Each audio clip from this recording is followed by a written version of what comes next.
Hello friends, मैं आपका दोस्त पंकज सिंह और वेलकम है मेरे चैनल पंकज स्टडी पॉइंट पर, जहां पर आपको स्टडी से रिलेटेड मटेरियल मिलता है। स्टडी से रिलेटेड मटेरियल्स के साथ साथ बहुत सारी इन्फॉर्मेशंस जो आपके कंपटीशंस के लिए, आपकी जनरल नॉलेज के लिए बहुत ही इंपॉर्टेंट होती है।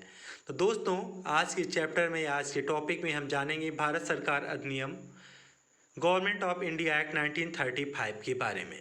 तो ये टॉपिक बहुत ही इंपॉर्टेंट है यूपीएससी के लिए, यानी कि सिविल सर्विसेज के लिए तो इम्पोर्टेंट है ही। इसके अलावा UPSC, SSC, CGL, banking, railway, CTET, BEd, defence exam, इन सभी के लिए भी बहुत इंपॉर्टेंट है। यानी कि फॉर ऑल कॉम्पिटिटिव एग्जामिनेशंस के लिए भारत सरकार अधिनियम या गवर्नमेंट ऑफ इंडिया एक्ट 1935 एक इम्पॉर्टेंट टॉपिक है। तो बढ़ते हैं अपने कोर्स की तरफ और जानते हैं इसके बारे में। तो एक क्वेश्चन यहाँ पर दिया गया है। क्वेश्चन है, निम्नलिखित कथनों पर विचार कीजिए। तृतीय गोलमेज सम्मेलन के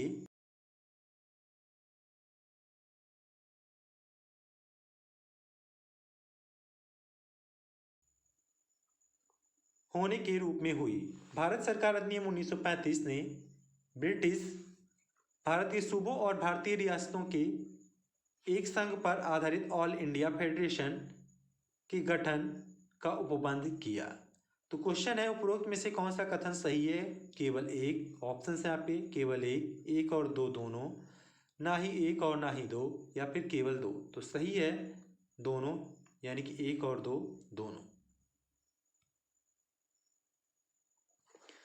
तो दोस्तों, 1932 ईस्वी में लंदन में आयोजित तीसरे और अंतिम गोलमेज में कांग्रेस ने भाग नहीं लिया था। इस सम्मेलन में भारत सरकार अधिनियम 1935 के लिए एक ठोस योजना को अंतिम रूप में पेश किया गया था। इसमें ब्रिटिश भारत के सूबों और भारतीय रियासतों के एक संघ पर आधारित ऑल इंडिया फेडरेशन के गठन का प्रावधान किया गया था। तो जान लेते हैं भारत सरकार अधिनियम यानी कि गवर्नमेंट ऑफ इंडिया एक्ट 1935 या 1935 है क्या। ब्रिटिश सरकार के द्वारा भारतीय जनता को संतुष्ट करने के लिए सन 1861, 1892, 1909, 1919 और 1935 में कानून पास किए गए, लेकिन ये सुधार भारतीय जनता को कभी संतुष्ट नहीं कर सके। भारत सरकार अधिनियम 1935 ब्रिटिश संसद द्वारा अगस्त 1935 में भारत शासन हेतु पारित किया सर्वाधिक विस्तृत अधिनियम था। इसमें वर्मा सरकार अधिनियम 1935 भी शामिल था। इस अधिनियम में भारत की स्वतंत्रता की बात तो दूर, भारत को डोमिनियन का दर्जा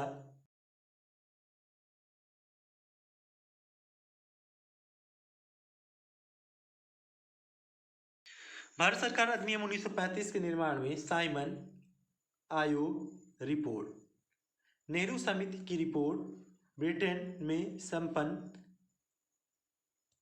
3 गोल मेज सम्मेलनों में हुए कुछ विचार विमर्शों से सहायता ली गई थी। तीसरे गोल मेज सम्मेलन के संपन्न होने के बाद कुछ प्रस्ताव श्वेत पत्र नाम से प्रकाशित हुए, जिन पर बहस के लिए ब्रिटेन के दोनों सदनों एवं कुछ भारतीय प्रतिनिधियों ने रिपोर्ट प्रस्तुत की।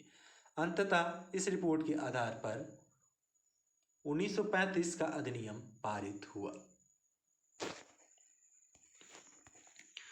1935 का भारतीय सरकार या शासन अधिनियम गवर्नमेंट ऑफ इंडिया एक्ट 1935 भारतीय संविधान का एक प्रमुख स्रोत रहा है। भारत के वर्तमान संविधान की विषय सामग्री और भाषा पर इस अधिनियम का प्रभाव स्पष्टता देखा जा सकता है। संघ और राज्यों के बीच शक्ति विभाजन और राष्ट्रपति के संकटकालीन अधिकारों के संबंध में वर्तमान व्यवस्था 1935 के अधिनियम जैसी ही है। अब इस अधिनियम की विशेषताएं क्या थी? इस अधिनियम में कुल 321 धाराएं और 10 सूचियों का समावेश था। अधिनियम की मुख्य विशेषताएं इस प्रकार थी। केंद्र में द्वैध शासन की व्यवस्था की गई। संघीय विषयों को 2 भागों में संरक्षित एवं हस्तांतरित में विभाजित किया गया। संरक्षित विषय का प्रशासन गवर्नर जनरल कुछ पार्षदों की सहायता से करता था, जो संघीय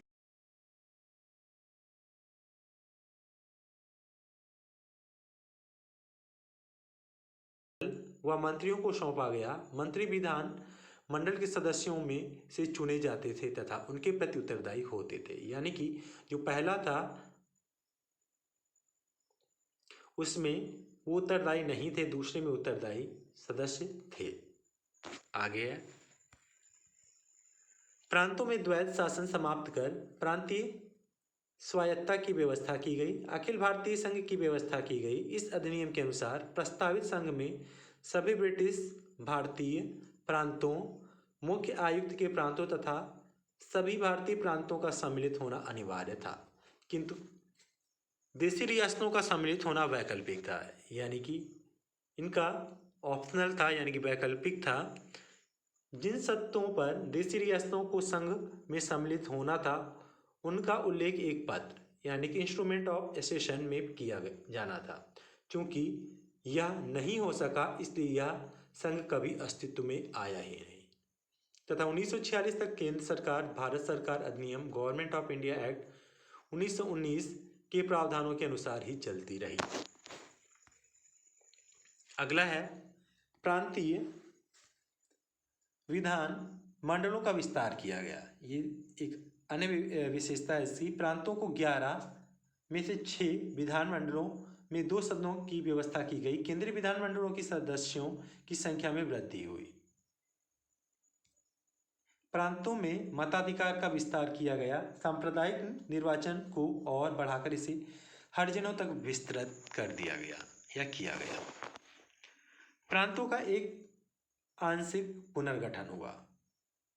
कैसे? सिंध प्रांत को बंबई से अलग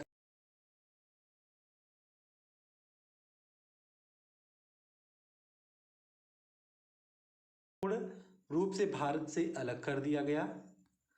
अदन को भारत से अलग करके एक स्वतंत्र उपनिवेश बना दिया गया। बर्मा, वर्तमान में जिसे हम म्यांमार के नाम से जानते हैं, को भारत से अलग कर दिया गया। गृह सरकार में महत्वपूर्ण परिवर्तन हुए। जिन विषयों पर गवर्नर अपने मंत्रियों के सहयोग से कार्य करता था उस पर उन्होंने भारत मंत्री के अधिकार को समाप्त कर दिया और साथ ही इंडियन काउंसिल को भी समाप्त कर दिया। संघीय न्यायालय एवं रिजर्व बैंक ऑफ इंडिया की स्थापना की गई। विवादों के निपटारे के लिए संघीय न्यायालय अंतिम न्यायालय नहीं था, अंतिम न्यायालय प्रिवी काउंसिल थी। पंडित जवाहरलाल नेहरू ने इसे अनेक ब्रेकों वाली परंतु इंजन रहित मशीन की संज्ञा दी। याद रखना, अनेक ब्रेकों वाली परंतु इंजन रहित मशीन की संज्ञा दी। मदन मोहन मालवीय ने इसे बाह्य रूपी से जनतंत्रवादी और अंदर से खोखला कहा। चक्रवर्ती राजगोपालाचारी ने इसे द्वैध शासन पद्धति से भी बुरा एवं बिल्कुल अस्वीकृत बताया और नेहरू जी ने इसे दास्ता का नया चार्टर कहा। भारत सरकार अधिनियम गवर्नमेंट ऑफ इंडिया एक्ट 1935 की दोष यानी कि क्या क्या कमियां थी। इस अधिनियम के गवर्नर जनरल एवं गवर्नर के अधिकारों में और वृद्धि हो गई थी। संघीय शासन व्यवस्था दोषपूर्ण,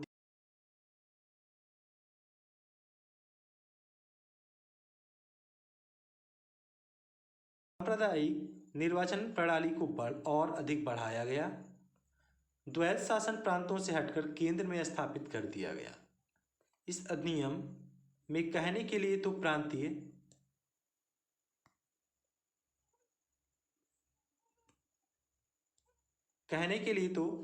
प्रांतीय स्वायत्तता की बात की गई, पर वास्तविक रूप से अब समस्त अधिकार गवर्नर के पास ही थे। यानी कि इस पे कहने के लिए था सारे जो राइट्स थे यानी कि सारे अधिकार वो गवर्नर के पास ही थे।